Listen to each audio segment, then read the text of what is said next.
Hello বন্ধুরা, আশা করি সবাই ভালো আছেন। আজকে আমরা অ্যাডোবি ইলাস্ট্রেটরের এখান থেকে ম্যাজিক ওয়ান টুলসের কাজগুলো দেখব। এর জন্য আমি এখানে প্রথমে কয়েকটা শেপ তৈরি করে নিচ্ছি।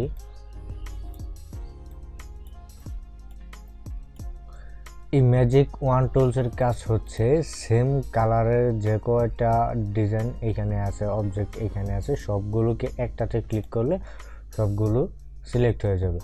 তো এইখানে সবগুলোই লাল কালার আছে। আমি যদি এইখানে আরো নতুন কয়েকটা কালার নেই, এখান থেকে আমি ইয়েলো কালার নিলাম দুইটা,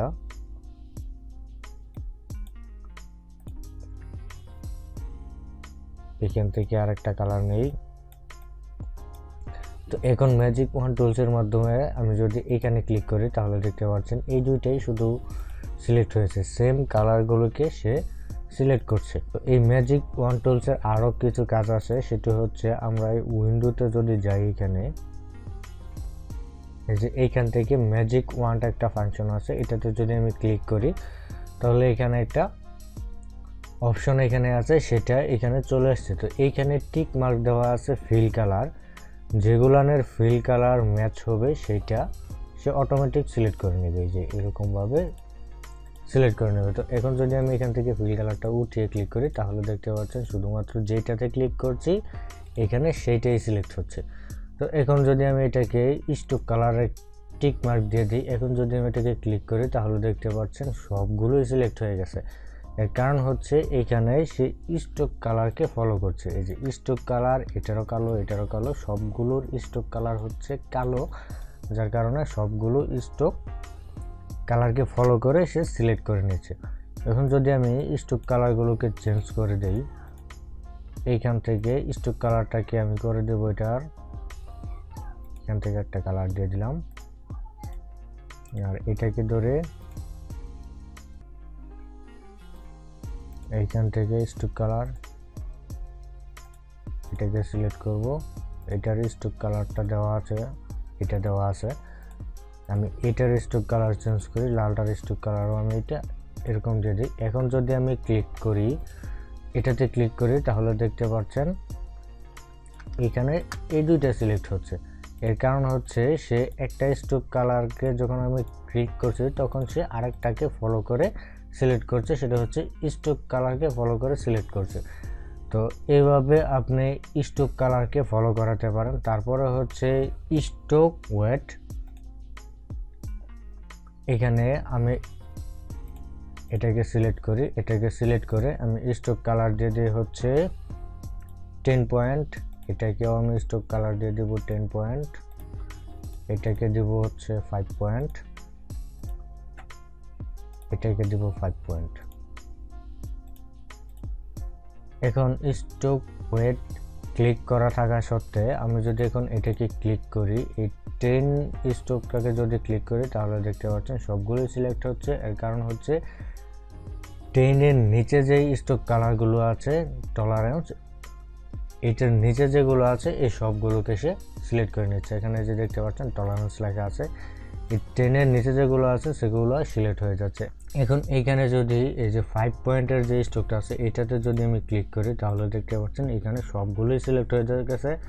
এর কারণ হচ্ছে এখানে টলারেন্স 5 দেওয়া আছে, 5-এর উপরে ক্লিক করার কারণে সে 5 উপরেও সিলেক্ট করে নিয়েছে এবং 5 নিচেও সিলেক্ট করে নিয়েছে। এইখানে যদি আমি এটাকে কমিয়ে 3 করে দেই, এখান থেকে 3 করে দিলাম। এখন যদি আমি এই 5 স্টোকে ক্লিক করি তাহলে দেখতে পাচ্ছেন শুধু 5ই সিলেক্ট হচ্ছে, আর নিচে হচ্ছে 1, উপরে হচ্ছে 10, 3 সে কোথাও 3 প্লাস করলে হচ্ছে 8, মাইনাস করলে হচ্ছে 2, যার কারণে সে কাউকে সিলেক্ট করছে না, শুধু 5 যেইটাতে ক্লিক করেছে শুধু সেইটাই সিলেক্ট করে নিয়েছে।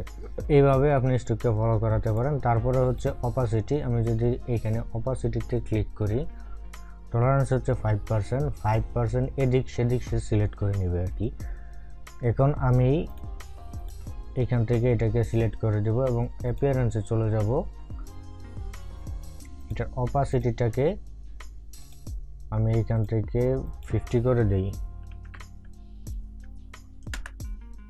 আর এটার অপাসিটিটাকে আমি 50 করে দেব। এখন যদি আমি এখানে অপাসিটিতে টিক মার্ক থাকা অবস্থায় যদি আমি এই ম্যাজিক ওয়ান টুলস ক্লিক করি, এই যে 50 অপাসিটিতে ক্লিক করার কারণে আমার এই দুইটা টিক মার্ক হয়ে গেছে।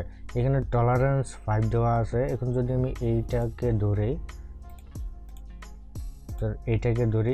ধরে যদি আমি অপাসিটিটা 49 করে দেই, এখন যদি আমি এই ম্যাজিক ওয়ান টুলস ক্লিক করি তাহলে দেখতে পাচ্ছেন এই তিনটাই সিলেক্ট হচ্ছে। এর কারণ হচ্ছে টলারেন্স 5%-এর ভিতরে এটা আছে। এখানে যদি আমি 0 দিয়ে দিই তাহলে শুধু এই দুটাতে ক্লিক করলে যে এই দুটাই সিলেক্ট হচ্ছে, এটাতে ক্লিক করলে শুধু এটাই সিলেক্ট হচ্ছে। এর কারণ হচ্ছে এখানে টলারেন্স 0 দেওয়া আছে। একটু প্র্যাকটিস করবেন, প্র্যাকটিস করলে আশা করি আপনি বুঝতে পারবেন। তো এগুলোকে আমি ডিফল্ট অবস্থায় যেরকম ছিল ওরকম করে দিচ্ছি। যাই হোক, এগুলো এইভাবেই থাক। তো আমাদের এখানে আরেকটা হচ্ছে ব্লেন্ডিং মোড। এই ব্লেন্ডিং মোডকে ফলো করেও আপনি এই ম্যাজিক ওয়ান টুলসের মাধ্যমে সিলেকশন করতে পারেন। এই ব্লেন্ডিং মোড সেট করার জন্য আমরা যেতে পারি হচ্ছে এখান থেকে যে ট্রান্সপেসিতে আমরা এখান থেকে যেতে পারি, অথবা আমরা এই যে উইন্ডো থেকে ট্রান্সপেসি এদিকে আছে আমরা সেখান থেকে ক্লিক করে নিয়ে নিতে পারি। এই যে এখানে ট্রান্সপেসি, এটা অলরেডি এখানে আমার ক্লিক করাই ছিল। তো এইখান থেকে এই অবজেক্টটাকে ধরে আমি এটাকে করে দেব হচ্ছে স্ক্রিন করে দিলাম, এবং এইটাকেও করে দেব আমি স্ক্রিন। তো এখন যদি ম্যাজিক ওয়ান টুলসের মাধ্যমে আমি এটাকে ক্লিক করি তাহলে দেখতে পাচ্ছেন এটাও ক্লিক হয়ে যাচ্ছে, সিলেক্ট হয়ে যাচ্ছে। এর কারণ হচ্ছে এই দুইটার ব্লেন্ডিং মোড হচ্ছে স্ক্রিন। আর এটার ব্লেন্ডিং মোড যদি আমি করে দেই ওভারলি, আর এটার ব্লেন্ডিং মোডও আমি করে দেব ওভারলি। এখন যদি আমি ম্যাজিক ওয়ান টুলসের মাধ্যমে এটাকে ক্লিক করি তাহলে যে এই দুইটা সিলেক্ট হচ্ছে। তো ওভারলির কাজ হচ্ছে একটার উপর দিয়ে আরেকটা দেখা যাবে কিছুটা। তো কালার মোড সম্পর্কে আমরা পরবর্তীতে আবার বিস্তারিত আলোচনা করব। এখন এইখানে আরেকটা টুলস আছে, সেটা হচ্ছে লেসো টুলস। এই লেসো টুলস এর কাজ হচ্ছে আমরা এইভাবে এটাকে ধরে এনে যতটুকু অবজেক্ট আমরা এদিকে ধরবো ঠিক ততটুকু এটা সিলেক্ট করে নেবে। যে এইভাবে এতটুকু সিলেক্ট হয়ে গেছে। তো অনেক সময় দেখা যাবে এখানে অনেকগুলো অবজেক্ট আছে, এলোপাথারি অবজেক্ট আছে, সেক্ষেত্রে আপনি সিলেকশন টুলস দিয়ে এভাবে সিলেক্ট করতে গেলে পারবেন না। যেমন ধরুন এটাকে আর এটাকে আপনি সিলেক্ট করবেন, এটাকে সিলেকশন টুলস দিয়ে আপনি সিলেক্ট করতে পারবেন না। তো এটাকে আমরা শিফট প্রেস করে দুইটাকে সিলেক্ট করতে পারি। যখন আপনার এখানে হাজার হাজার অবজেক্ট থাকবে তখন কিন্তু আপনি এটা শিফট বারবার এতবার শিফট প্রেস করে আপনি এটা সিলেক্ট করতে পারবেন না। সেক্ষেত্রে আপনি লেসো টুলস দিয়ে এটাকে এভাবে এদিক দিয়ে ধরে এনে সিলেক্ট করতে পারবেন। এটার এই জায়গায় একটু লেগে গিয়েছিল তাই এটা সিলেক্ট হয়ে গেছে। এটার একটা জিনিস সিলেক্ট হচ্ছে, শুধু এটার একটা অবজেক্ট সিলেক্ট হচ্ছে। এখন যদি আমরা ডিরেক্ট সিলেকশন টুলস দিয়ে এটাকে টান দেই তাহলে দেখতে পারবো এই যে এটা শুধু একটা অ্যাঙ্কর পয়েন্টে সিলেক্ট হয়ে গিয়েছিল। তো আশা করি এই লেসো টুলসের কাজও বুঝতে পারছেন। এভাবে প্র্যাকটিস করুন, প্র্যাকটিস করলে আরও ভালোভাবে বুঝতে পারবেন এবং শিখতে পারবেন।